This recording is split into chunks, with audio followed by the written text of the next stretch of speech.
都話出貨畫面最難拍㗎啦，最頭先，好彩刮嗰個文長冇攞咗，跟住中咗一盒，呢度夾衫一 grab， 一刮，跟住就中咗，耶！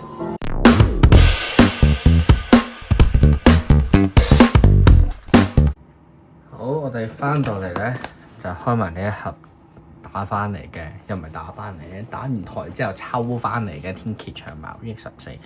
咁我哋見到佢呢一個咧，應該咧就係佢係匹嚟嘅咧，應該係泰國版嚟嘅，好似係，所以我都懷疑緊究竟佢 scan 唔 scan 到呢個港版嗰個 app 咯。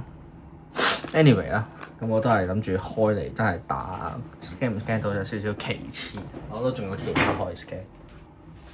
咁啊，事不宜遲，開一開呢一隻嘅天蠍長矛。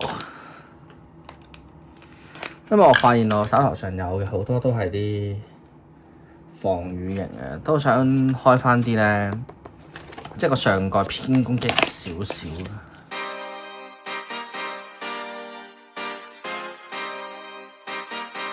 開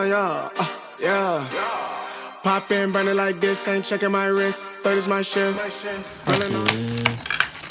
多啦發射器，有少少。要諗一諗啲處置。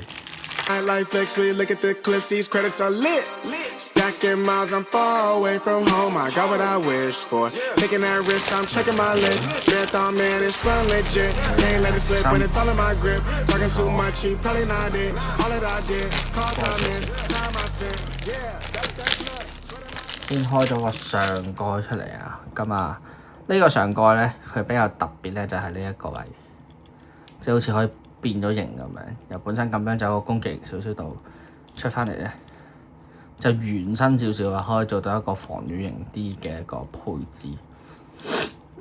但係好似有人話，我即係點講咧？我上 Flash 嗰啲都見過有人比賽推呢一隻嘅，咁所以陣間揾捱打專員試一試佢咩料，因為我都研究緊嚟緊。如果真係玩其他比賽嗰啲咧，嗰3隻我揀乜嘢好？我又冇爆印，又冇神像。等等，我先擺低喺度先。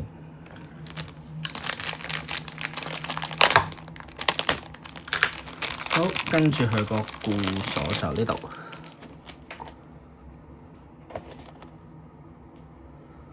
好，固鎖就070，一個圓形嘅配置，顏色上係幾靚嘅。咁啊，圓形之餘咧有3粒呢啲咁嘅位。咁就應該係咁啱扣翻住佢上邊3個，係啦。咦？其實佢應該係要保住喺佢3個齒，係啦。如果咁樣喺3個齒嘅呢個位，好似會好啲。如果唔係，好易畀人打咗下邊。OK， 咁最後開幕嘅軸心唔知。Taking that tug out of the mud, rough only get picked up like a truck. Winning the clutch, that is a must. Wake up, get to it, ain't nothing about it. 2set 軸，一個如果我哋咁樣睇，佢呢度偏平，但係有滴。好，呢度2set 軸咧就望到咧，平時你啱啱轉落去應該就係一個攻擊型咁樣，咁去到後尾咧就應該有少少即係略大持久，即係開始冇力喺中間嘅時候，佢就可以有一個持久嘅點喺度。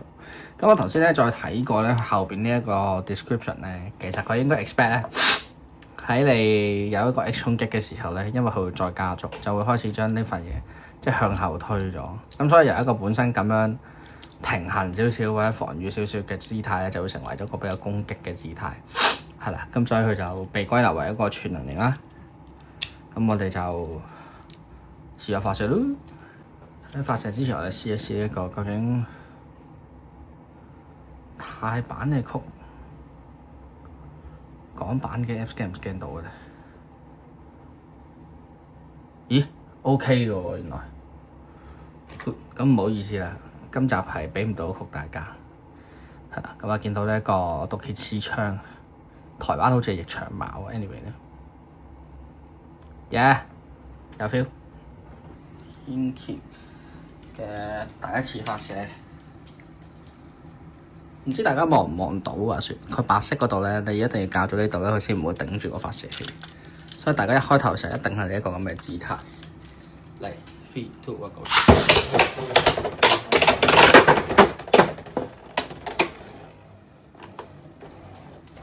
就係一開頭打完之後就開始進入翻持久嘅狀態。但咁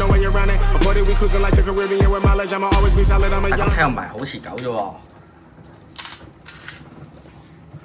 覺得的好似冇乜用喎。我覺得的嘅用途好似還好啫喎，之後研究下個軸點樣換咗佢。咁啊，我哋繼續安排上呢隻捱打專員啦，試試佢咁先嚟。3、2、1 go！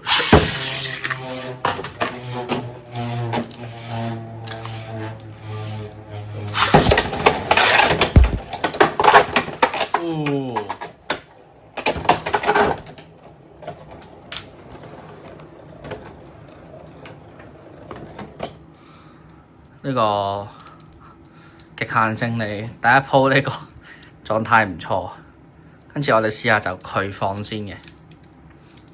好嚟 3、2、1 go！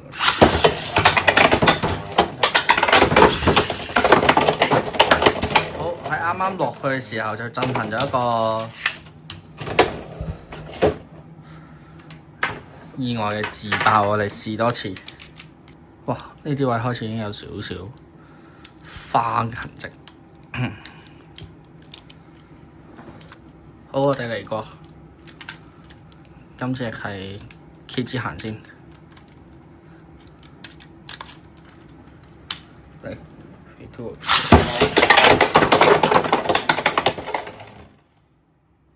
喂，我連放隻捱打專員落去嘅機會都冇喎，搞什麼飛機？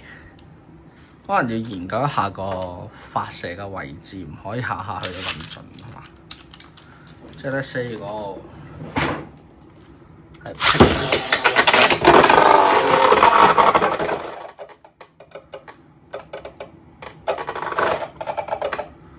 Well， 想點啫？頂，測試唔到啊！太過癲啦！呢隻就咁啦。係啊，like、share、subscribe 我 channel，follow 我哋 IG，下次見，拜拜。